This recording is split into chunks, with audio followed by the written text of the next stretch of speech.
Alright guys, in this particular problem we're going to be talking about properties of exponents and simplifying expressions that contain exponents. So it's important to understand that when you simplify an expression with exponents, you don't want to have any negative exponents in your final answer, okay? Also, you want to use your rules here. So what this is saying is if you have a base, right, and you have a negative exponent, well, you can rewrite that the following way, where you have 1 over your base and then your exponent becomes positive, right? And you can go in reverse here. So let's say your base and your negative exponent is in the denominator. Well, you can rewrite it like this, where you have your base, right? And now this becomes your positive exponent, right? So you can go in reverse, right? So we definitely want to refer back to these when doing these types of problem. All right, so let's go ahead and look at this first example, right? So the first thing that you want to do is you want to multiply, in this case, your coefficients. Remember, coefficients are the numbers that are in front of the variables. So in this case, we have a variable of b and b, right? So we want to multiply our coefficients. When we do that, we get 4. All right, so we get 4 here. Right, and then notice we have a variable of b and b. Well, that's the same base, right? So going back to the product property, when we have the same base and we're multiplying, right, we add the exponents. So for example, you're doing 4 plus negative 3, which is just going to be 1. So in other words, you have b to the first power, or in other words, you can just write it as 4b, right? So that there is going to be your final answer. All right, let's try another example. Okay, here is our next example. So again, the first thing you want to look at is your coefficients. So I'm looking at my coefficients right now. I only have one, and that's going to be 3. So what I'm going to do here is I'm just going to simply write 3, right? And continuing on, well, look here. I have a base of r and a base of r here, right? And we're multiplying, meaning we can add the exponents, right? So when I do that, I'm going to get 2 plus 3, which is going to be 5. So I have r, right, to the 5th power, right? Here we can see, right, we have p, right? We don't have another p, so we can't combine anything, right? So this is just going to be p, right? And then we have this q to the negative 1. Now remember what I said at the beginning of the video, your final answer should not contain any negative exponents. And if we look here, we have a negative exponent, so we need to take care of that. So this is where your rules come into play, right? So I have my base, in this case it's q. I have my negative exponent, right, negative 1. So to rewrite this, you write this as 1 over, okay, in this case q, and your exponent is going to be 1. So in other words, it's going to look like this, 1 over, right, q to the first power. And when you do that, essentially, that just goes to the denominator, right? So for example, your final answer is going to be 3 r to the 5th, right? Then we have p all over q. Again, we don't have to write in that exponent. We know there is an exponent of 1 there, okay? So this here is going to be your final answer, all right? Let's try another one. All right, guys, so here is our next problem. Again, let's just start with our coefficients. So we have a 2 times a 3, that's going to give us 6, right? Now let's work on our variables here. So I have an x to the negative 3, right? I can't combine that with anything. There's no other x here, right? So I'm just going to have x to the negative 3, right? I'm simply just rewriting it. Then I have y, right? I have y to the negative 4. And then look here, I have another y. So a y to the negative 4 times y to a negative 2. Again, that's the same base. We're multiplying, so we add the exponents. So a negative 4 plus a negative 2, that gives us y to the negative 6, right? And then I have this z here, which I can't combine with anything, so z to the 2nd power. I just rewrite it. So z to the 2nd power.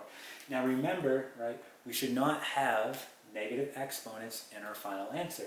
So again, go ahead and use your rule here, okay?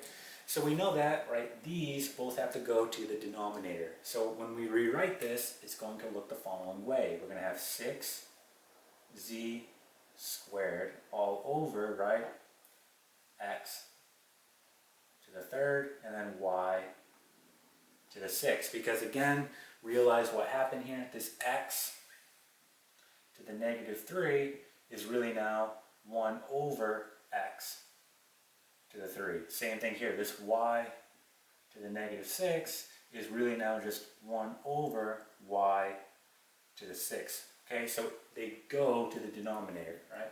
So this here is going to be your final answer. All right, let's try one more example. All right, guys, so here is our final example, and this one will be a bit more challenging. So the first step that you want to do in this case, right, we have a power to a power, right, and that is occurring both here and here. So you want to go ahead and take care of that operation. We know that when we have a power to a power, we simply multiply the exponents. So for example, you're doing negative 3 times 3 here. So what you're going to get is x to the negative 9, okay? This will be all over, and it's going to rewrite what we have. We have 2x to the negative 2, right, times, now be careful here, right?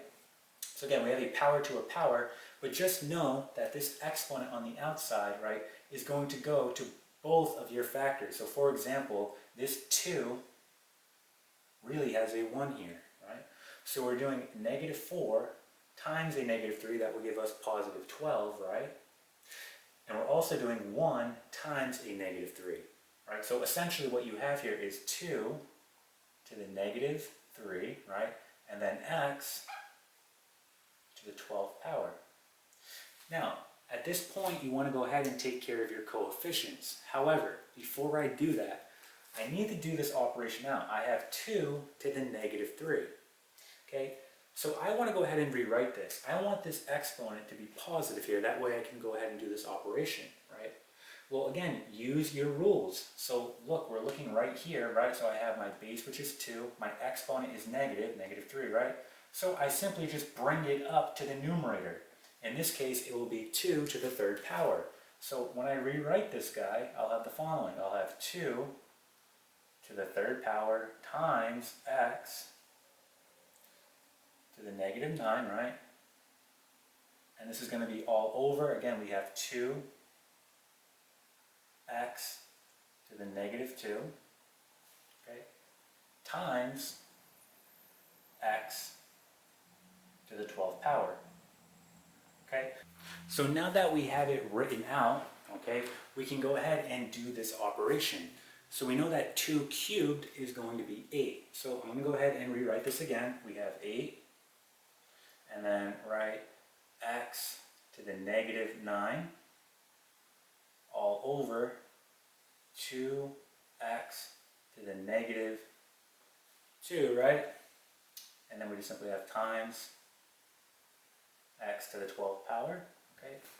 So let's take care of our coefficients here, right? If I do 8 divided by 2, right, well, that's going to give me 4. So essentially now I have 4x to the negative 9, right, all over, and I have x to the negative 2 times x to the 12th power.